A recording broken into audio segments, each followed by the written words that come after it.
Hi there everyone, Richard Tubb here again with another interview, and today I'm joined by Phylip Morgan, the Managing Director of the Network Buying Group. How you doing, Philip? I'm doing superbly. You? Yeah, very well indeed. Good. Well, thank you for inviting me to join you for one of your member meetings here today. I came in with some preconceptions of what the Network Buying Group and buying groups in general are. I thought they were all about maybe just driving down costs on products and services that you buy from vendors, but clearly it's a lot more than that. So I will go into why, my impressions of the group, but perhaps if you give us a little bit of background for people who are not aware of the Network Group, what it is, what they do and what it brings for the members.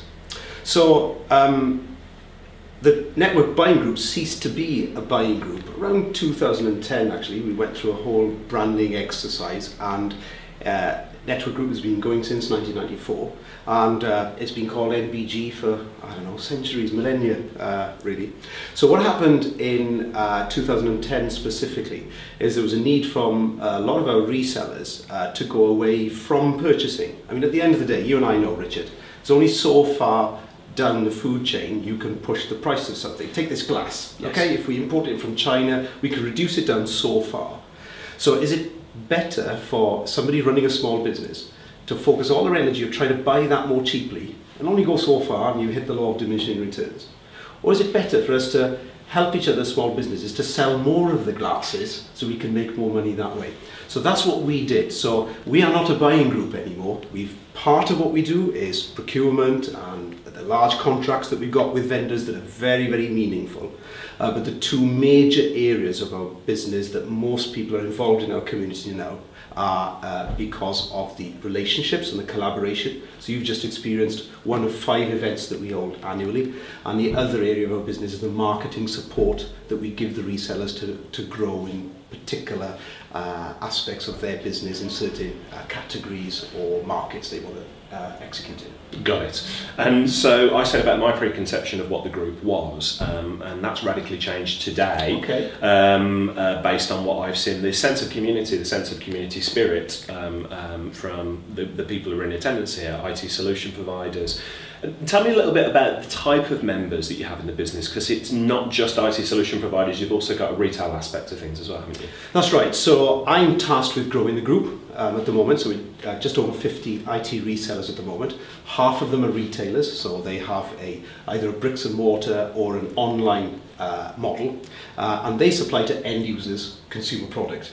Then the other half of the group are B2B solutions resellers. They probably don't have a retail store, and they probably don't have an online model. They're solutions resellers that are moving towards managed services more and more as we know the market is going. So we serve these two areas in one community. And that's a key way that we drive the business forward, because if we're dealing with Microsoft, they want to sell us both of their products, aren't they? If we're dealing with Symantec, they want us to sell Norton as well as the enterprise products. So it allows us to have relationships with some of the vendors, but also hit both categories, both as a retailer and as a B2B reseller. That must also come with its challenges as well. So you've got a room full of sort of 50, 60 mixed resellers here today, some doing retail, some doing IT solution and managed services. How do you make sure that you cater for the needs of everyone in the room? So there's some things that will apply to any reseller or small business regardless. So closing talk that we had today was on how we respond to failure and mistakes when they happen. That applies to both areas, whether you're a retailer or whether you're B2B. So what we do in the mini sessions that you experienced in the morning and in the breakout sessions that you experienced in the afternoon, we split both of those groups out into hitting the agenda at the areas of the business they want to look at.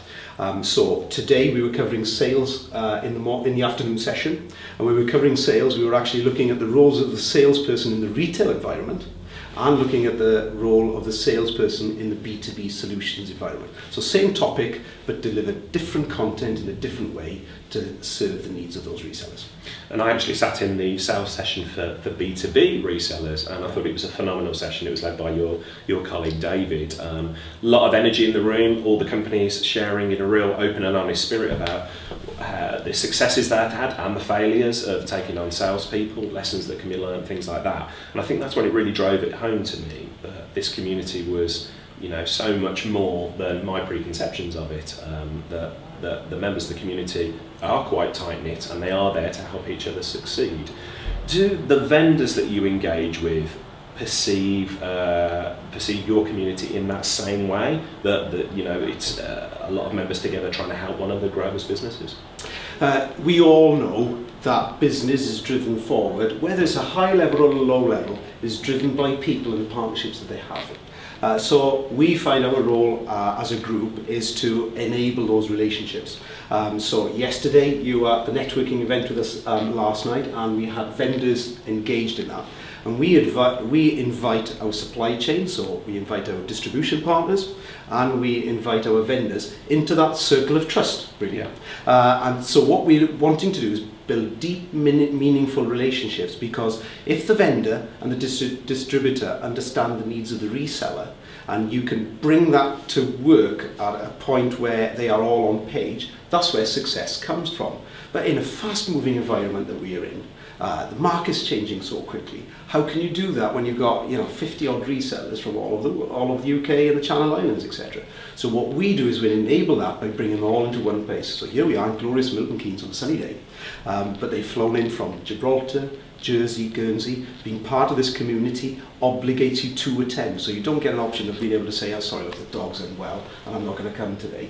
You're committed to the community, and that's what builds the deep, meaningful relationships both with vendors and with each other. That's the biggest one that you experience today. Yeah. And then when there's good, meaningful relationships with people and you drive those deep, people get honest. And they get honest with their failings. I'm really, really struggling with this. Instead of what you find in relationships that are on the surface, is people will talk about, oh, that's great, I just secured a 48 grand deal this week or whatever, and it stayed on that level, instead of where the real guts of relationship works is when we're sharing our challenges together and getting through them, isn't it? And it's so important, isn't it? The amount of people you and I have perhaps bumped in at networking events, how's business going? Yeah, it's brilliant, and then the next week you speak, and they've gone out of business because they're not honest enough, they don't have the relationship to say, really struggling at the moment. So I did notice a huge degree of honesty amongst your members, which was really refreshing. Let's talk about the community side of things. Communities are very difficult beasts to manage as a whole. So you've got your work cut out as managing director, managing this community. I definitely got the sense that the network group members almost manage themselves. But talk me through that process a little bit. You clearly go for quality as opposed to quantity in the number of members that you have. And do you have requirements for members coming in? You've already alluded to the fact that it's a commitment for people to turn up. What sort of things for anybody watching or listening to this today, what should they expect as requirements for joining the network group? So absolutely, there's huge criteria that we're looking for in order to keep the model pure. You and I have learned some things about culture. Culture is something that you create. It doesn't happen. We've got to have a clear vision of the future that we want for an organisation. And if we don't create that vision for the future, then somebody else is creating that future for us, and it happens by default. So we take very seriously the type of culture that we're building here. And as we grow it, we need to grow it without losing the bits that work. So in order for that to work, first of all, we're looking for resellers that will work with one another in a collaborative way. So there's not many people that are actually sharers, Richard. You're a very open guy, and you speak openly about things that work and things that don't work for you. Not everybody's a sharer. So the first key criteria that we're looking for is, how does somebody feel about being in a room with other people sharing what they do in their business? In fact, we've had 2 new resellers join us today, and they've been bowled over when they've been in the room and realised, man alive, we had a guy from Leatherhead share this morning all of his kind of strategy of what he's doing, and I couldn't believe that he's sharing that. But he's based in Dorset as his new reseller, so he doesn't mind. So one of the key criteria we're looking for is that you're a collaborator, but secondly, that you're based no more than 30 miles from an existing reseller. Got it. So we think that's enough for you to have a slight patch that because you will be the trusted reseller in that area. There may be some little crossover, but you're not bang next door.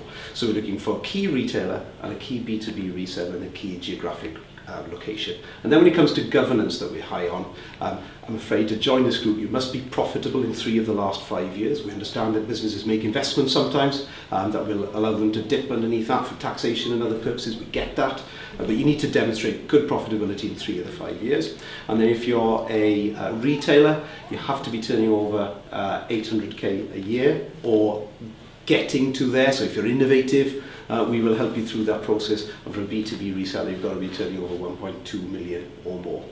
So believe it or not, that leaves me with, or us as a business, with a very, very small number of resellers between geographical area, the collaborative nature of that person, and the other criteria around governance, etc.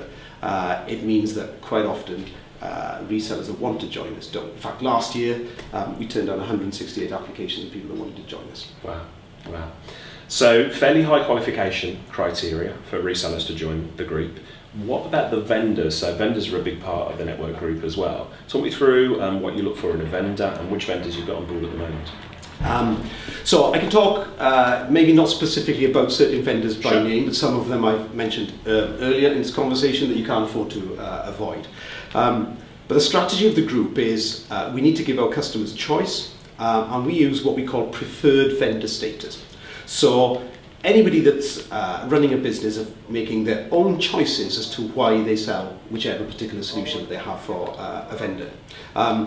So we say that when we put commercial arrangements in with, say, a security vendor, that the proposition for that security vendor representing the volume that's in our group. So across the resellers that we have at the moment, because we make the criteria high, so our largest reseller is just over 40 million. So across the whole estate of Network Group, we turn over just over 380 million in this small group of people that you've met here today. So we expect the vendor to put commercial terms in place that reflects that volume within the group. So we will talk to companies like Microsoft, etc. They will give us enhanced commercial terms that reflect that, and that's a name that we can ill afford to avoid. But when it comes to, say, I don't know, PC or tablet devices, obviously there's 2 or 3 brands that we can pick, and we would have, say, 2 preferred suppliers. On laptop, we've got 2 preferred suppliers on that device at the moment, and then we need to negotiate good commercial terms that stand by themselves. So you, as a reseller, could turn around and purchase 1 or 2 of those brands to give your customer choice and say these are the ones that fit the criteria of our group. They will tend to be not on price, they will be on the overall proposition. So we make no bones in saying that on, say, corporate PC, that is Fujitsu and Lenovo, those 2 brands that we use because of their commitment to us. So if you're a reseller of ours, Richard, what we would say is we would want you to lead on the Fujitsu and Lenovo brand because it stacks up. Because you're getting better commercial pricing, you're getting support from the guys that you met last night, who were senior account managers for these people, that wherever you fly in from, you can have a relationship with them and build a partnership and have a good plan with them, and you can take it forward. But if you wanted to sell another brand as well, then go sell it if you want to, but you'd be nuts based on the commercial pricing that you get from us on the other 2. Yeah, makes sense, makes sense. What about resellers? We've talked about a couple of the benefits they get from the group, the community, the relationship with vendors. Share some of the other benefits that you feel that resellers would get when they join the network group. So, how can you put a value on collaboration and learning? I mean, I spent 30 minutes with you last night discussing a few things that I'm just thinking, wow, you know, and you put that to work in your business. So I don't know how you value that benefit. Sure. It's very, very hard to do. In terms of marketing support that we do, and obviously in helping people go to market and enable that, that's very, very powerful. But there's a range of other services in terms of cloud services, infrastructure services that we provide as well as lots of regular business services, access to legal services in a cheap way, access to kind of direct debit clearing systems. So there's a lot of other services, but to be honest, they're not the main reason you would be part of this group. You would be part of this group in order for the collaboration and the learning so that you can do more, better, faster, different. You would be part of this group so you can get access to the marketing that we do, and then the underlying commercial terms that help you compete against other people in the market. Those are the primary reasons. Everything else is a bonus. Now, the network group has been going for how long? So it's been going now in 21st year, but it's a cooperative. So where you talked earlier, just something for me to mention, where you talked earlier about the engagement and they're bought into the organisation, we are a cooperative. So if you are a reseller from Birmingham and you wanted to come and join the group, you would join the group. There'd be a joining fee that you would pay, and there's a membership fee on a monthly basis. But after 3 months, what we would ask you to do is, if you like what you see and you want to stay within the group, we would ask you to purchase shares within the company. So if you have a look at NBG Limited online at Company's House, you will see that it's a company with a list of shareholders who are the resellers. So what that does is gives us ownership. So the way our structure is driven is I drive the mandate of the resellers. So the resellers' mandate is driven from feedback and interaction over what we want to be looking at. So for example, the sales event that you were at this afternoon, that's been driven from a need from the resellers that say this is what we want. That's been taken into the exec. There's obviously lots of topics that people have. The exec give direction to us in terms of the management team, in terms of this is what we want, and then we go away and create the content and you experience it this afternoon. So that's the way it's driven. So that cooperative nature, that you're not a victim to some other person's agenda, because lots of vendor partner programs are like that. I mean, they change every 10 minutes, don't they? Yeah. So being part of a community that you can decide what the future looks like, that's just golden, isn't it? Yes. Yeah, I can see why so many of your members are so very passionate about it. That's right. I said I was blown away by the amount of passion, the engagement here, and so all the pieces sort of fit into place when you explain exactly the way the community works. Indeed. Now, you've been MD of Network Group for 4 years now? Since 2010 in February, yeah. What have you seen change within the Network Group and the wider IT industry in that time? Massive. Just a small question there, Freya. Okay, yeah, so staying away from BYOD and all of this kind of stuff. I think, okay, let's cut to the chase. What is the real challenge? We can talk around a lot of the effects that are out there, but you know, we've just come from through one of the harshest downturns that we've experienced ever. So I think what I've seen happen in the group over the last 4 years has been us moving from being an organisation to actually being a community. And you know, where you want to back each other, where you want to support each other, where you want to work together, relationships like that are really, really powerful. I have them in my life, you have them in yours as well with the people that are around us. So I think the biggest change that I've seen in these people getting together, watching each other's backs, supporting each other, because some of the resellers have gone through challenging times. And I've seen one reseller go down and spend time with another, and in fact I think at the end of the meeting today you saw an announcement being made for stag do for one of our younger partners here. It was going on, we got half the resellers going away to Leeds on a stag do. That's real meaningful relationship. So I think the biggest thing that I've seen, aside of all the commercial stuff, is more meaningful relationships, not in a fluffy, you know, kind of way, but in a real, you know, we're in the trenches together. And I think for us, strength in numbers is our strapline. And I've seen our numbers grow, but I've seen the strength of what we are as a group get far, far stronger and deeper. And fairly clear to see just from attending for a short period of time. Yeah. Now, going forward with the group, what do you see as the evolution of the group? Where do you see the group moving forward? And how are you going to adapt to the changes in the wider IT industry? Yeah, well, it moves quick, doesn't it? It does, you know. Yeah. So we've seen a lot of, you know, so back to some BI work, bring your own device, managed print services, and the whole managed services wrap. I did an article recently in terms of the way we see the market in the B2B space going towards devices, or MDS, managed device services, that we think that more and more people will actually want a wrap. So they will want the desktop PC or the server, they want the whole thing wrapped up with AV, the managed service, security, everything in one, both for mobile and for all of these devices. Okay, there might be some BYOD element on the more mobile end of it, but you know, BYOD is not so much on corporate desktop and server and everything, but you know, I've never seen a BYOD server yet.